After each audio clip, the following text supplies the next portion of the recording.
Shalom ou bracha tout le monde, Bezrat Hashem. On va ramener un enseignement du Ben Ishraï sur la paracha de cette semaine.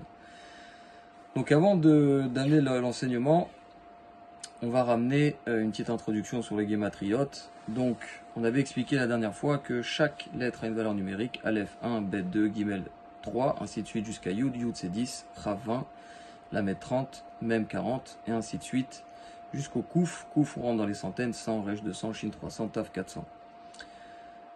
Maintenant, nous, ce qui va nous intéresser, c'est que nos Chachamim nous expliquent qu'on peut rajouter ce qu'on appelle le Kolel. Donc, je peux rajouter 1 sur la valeur numérique du mot. Donc, par exemple, si je prends le mot Shalom, qui se compose de 4 lettres, Shalom, c'est Shin, Lamed, Vav, Mem, donc 300, plus 30, plus 6, plus 40, parce que Shin, c'est 300, Lamed, c'est 30, Vav, c'est 6, et même 40, ça donne 376. Si je rajoute le Kolel, ça fait 377. Pourquoi on peut rajouter un Kolel? C'est quoi la signification de tout ça? Ça sera Bineder Bezrat Hashem, le sujet d'un autre cours, d'une autre vidéo. C'est expliqué longuement par le Bnei Issachar. Il explique ça d'une manière magnifique. Et il y a d'autres tzadikim qui en parlent évidemment. Mais ça ne sera pas le sujet de cette vidéo. À l'occasion, on expliquera tout ça. Donc là, le verset dans la paracha nous dit Tzedek, Tzedek, Tirdof, Leman, Tirye, Veyarashta et Taaretz. Donc, droiture, justice, tu poursuivras, afin que tu vives et que tu hérites de la terre. Le mot Tzedek, qui veut dire droiture, justice, ça a pour la même racine que Tzedaka, la charité. Donc si je traduis maintenant le verset avec Tzedaka, charité, ça donne charité, charité, tu poursuivras, afin que tu vives. On voit d'ici que la charité a la possibilité de donner la vie. Et comme le Ben Ishraï explique, c'est marqué dans Michelet, ou Tzedaka, Tatsil Mimavet. Et la Tzedaka sauve de la mort. Donc on voit que la Tzedaka, elle a une action de sauver de la mort. Donc pour comprendre le champ d'action de la Tzedaka, pour comprendre pourquoi elle sauve de la mort, on va arriver à la Gemara dans Shabbat, à la page 55, Nunhe Amud Aleph. Là-bas, la Gemara nous dit Vidvit atav al mitzrot anashim. Elle nous ramène un verset dans Yecheskel qui dit et tu dessineras la lettre Tav sur le front des gens. Donc qu'est-ce que c'est tout ça? La Gemara dans Shabbat, elle explique qu'en vérité, Hachem, il dit à l'ange Gabriel tu vas dessiner des Tav sur le front des gens. Ceux qui ont fauté, donc on parle de gens qui avaient fauté, qui devaient être frappés par l'ange destructeur, tu vas dessiner un Tav qui est fait de sang. Et ceux qui vont vivre, tu vas leur dessiner un Tav qui est fait d'encre. Donc un Tav d'encre qui symbolise la vie et un Tav de sang qui symbolise la mort. Donc quand l'ange voyait le Tav de sang, il frappait. Et quand il voyait le Tav d'encre, il ne touchait pas, il frappait pas. Donc bien évidemment, on parle de choses un peu ésotériques. On parle de malachim, c'est pas des choses physiques. Mais ça, c'est le sens simple de la Gemara et du verset. Donc, on voit que le Tav symbolise aussi bien la vie ou la mort. Pourquoi? Parce que la lettre Tav, c'est la première lettre du mot Tirye, que la personne vivra, ou c'est la première lettre du mot Tamut, la personne mourra. Donc on voit en vérité que le Tav symbolise ou la vie ou la mort. Et maintenant, c'est quoi la différence de ponctuation qui est entre les deux? Donc le Tav qui symbolisait la vie était ponctué d'un chirik, donc qui se prononce Ti, qui est le début du mot Tirye. Et le Tav qui symbolisait la mort était ponctué d'un kamatz, donc qui se dit Ta, le début du mot Tamut. Donc on a compris que la vie ou la mort est symbolisée soit par un Tav avec un chirik, donc Ti, ou soit un Tav avec un kamatz qui symbolise la mort, Ta. Maintenant, quel rapport avec la Tzedaka?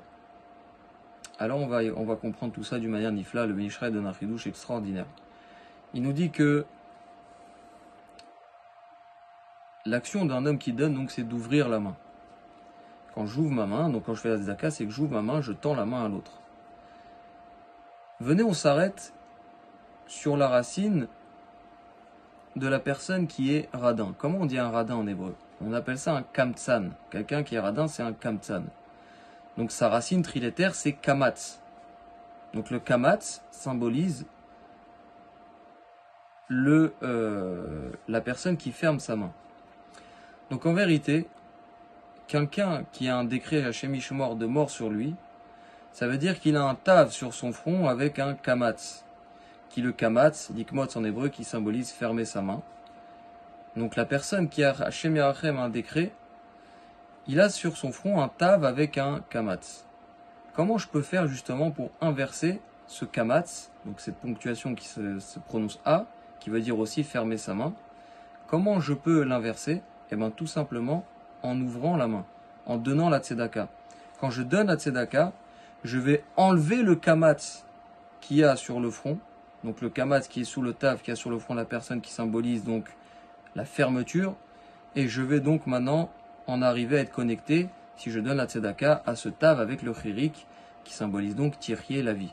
Donc on a compris de manière extraordinaire pourquoi la tzedaka, elle enlève la mort, parce qu'en vérité elle enlève le kamatz, puisque maintenant toi tu as ouvert la main, mida keneged mida, on t'enlève le kamatz du tav, et maintenant on le remplace par un chirik, qui veut dire Tirye, tu vivras. Et maintenant venez, on va aller encore plus loin. Le Ben Ish Chai nous explique, donc c'est là que l'introduction que j'ai faite sur les valeurs numériques va nous servir. Il nous dit, quand tu prends le mot tzedaka, sa valeur numérique combien? 199. Quand je rajoute le kollel, ça fait valeur numérique 200. Donc quand je prends le mot 2 fois tzedaka, ça fait en tout 400, qui est en fait la valeur numérique du mot de la lettre tav. Ce qu'on a dit, le tav c'est 400. Donc 2 fois le mot tzedaka c'est 400. Mais pourquoi 2 fois le mot tzedaka? Parce qu'en vérité, il n'y a pas qu'un type de tzedaka, il y a 2 types de tzedaka. Il y a quand je vais donner l'argent, et il y a quand je vais dire des bonnes paroles aussi à la personne. Ça suffit pas de donner l'argent comme ça, Stam me dit tiens allez prends et va-t'en. On donne la tzedaka, et on le fait avec le sourire, et on lui dit des mots gentils. Et comme ça, quand tu as fait 2 types de tzedaka, donc aussi bien par l'argent que par la parole, alors tu te connectes justement maintenant au 400, qui est le tav, et puisque tu as ouvert ta main, tu n'es plus dans le tav avec le kamatz, mais tu es dans le tav avec le chiri, qui est tirye, que la personne donc elle vivra. Et maintenant on va terminer, et aussi pour comprendre pourquoi la Gemara elle nous a expliqué qu'il y avait un tav qui était d'encre, qui symbolisait la vie. Parce que comment on dit de l'encre en hébreu? On dit dio. Dio ça veut dire de l'encre.